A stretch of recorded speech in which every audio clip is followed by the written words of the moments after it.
Halo, selamat malam pemirsa. Jangan tidur dulu karena NTV Tonight akan menghadirkan beragam berita terpilih untuk Anda. Bersama saya Gati Kamka, inilah NTV Tonight selengkapnya.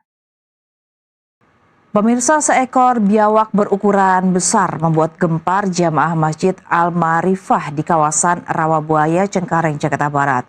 Kehadiran hewan reptil tersebut pertama kali diketahui jamaah saat hendak melaksanakan sholat maghrib pada Selasa malam. Sebuah mobil listrik tercebur ke dalam kolam bundaran Hotel Indonesia Menteng, Jakarta Pusat. Diduga sang sopir mengendarai dalam keadaan mengantuk sehingga tidak dapat mengendalikan laju kendaraannya. Seorang polisi di Kota Madiun, Jawa Timur terlindas hingga patah kaki saat mengatur lalu lintas di Kota Madiun, Jawa Timur. Petugas terlindas bus pariwisata yang diketahui tengah melintas di jalur terlarang untuk kendaraan besar. Warga desa Rejo Agung, Kabupaten Banyuwangi, Jawa Timur digegerkan dengan penemuan jasad bayi laki-laki terbungkus dalam kantong plastik di saluran irigasi Senin siang. Jasad bayi itu sempat dikira boneka oleh warga yang melihatnya terapung ketika hendak halal bihalal di rumah tetangga.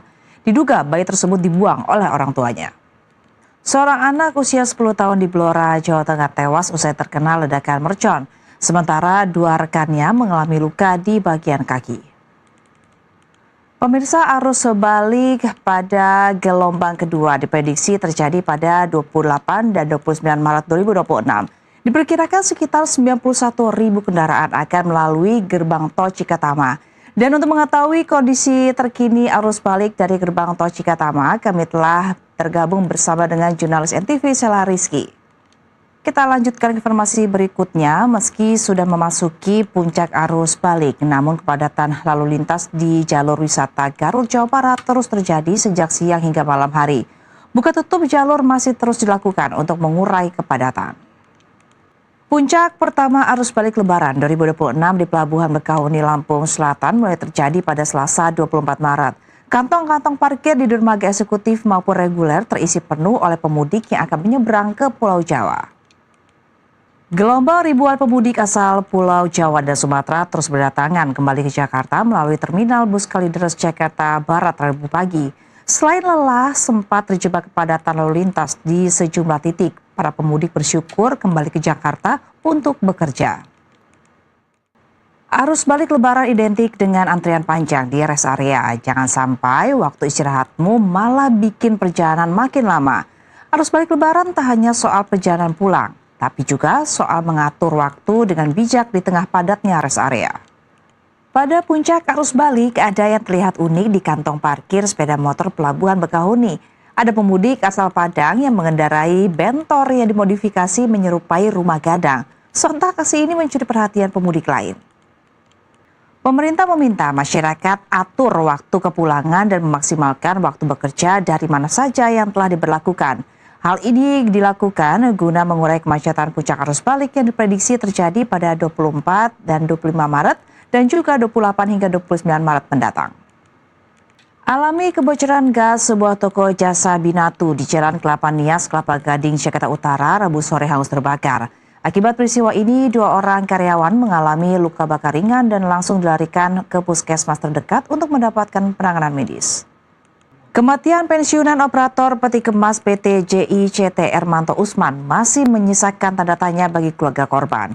Hal itu membuat keluarga korban yang didampingi tim kuasa hukum melaporkan dugaan pembunuhan berencana ke Polda Metro Jaya dengan harapan penyidikan dibuka kembali secara menyeluruh.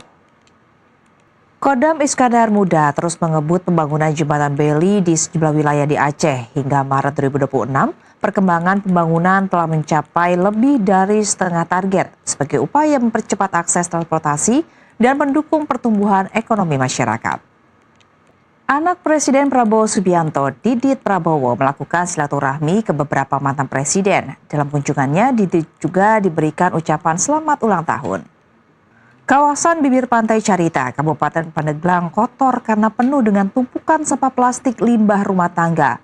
Wisatawan yang datang dan berenang di pantai mengeluhkan banyaknya sampah yang berserakan di pesisir. Momentum libur Lebaran, ribuan wisatawan dari berbagai daerah mengunjungi wisata Taman Wisata Alam Gunung Pepandayan di Kecamatan Cisurupan, Garut, Jawa Barat. Pengunjung sengaja datang untuk menikmati pemandangan kawah bekas letusan gunung dan berkemah. Pemirsa, ribuan masyarakat antusias menyaksikan festival balon udara yang digelar di lapangan Desa Semayu, Wonosobo, Jawa Tengah. Festival ini merupakan pesta rakyat sekaligus menjadi tradisi nenek moyang dengan menerbangkan balon udara raksasa setelah Hari Raya Idul Fitri. Dalam kunjungan di Siaba-Aba Pematang Siantar, keluarga keturunan dari Opung Baris Tapu Bolon menggelar acara syukuran untuk berkat dan kesehatan yang diperoleh Pomparan Opung Baris Tapu Bolon. Acara syukuran adalah sebagai wujud atas kesehatan dan berkat yang diterima oleh keturunan Opung Baris Tapu Bolon yang ada di perantauan. Pemirsa, demikian NTV Tonight malam ini. Akhir kata, saya Gatika Muka pamit undur diri. Terima kasih dan sampai jumpa.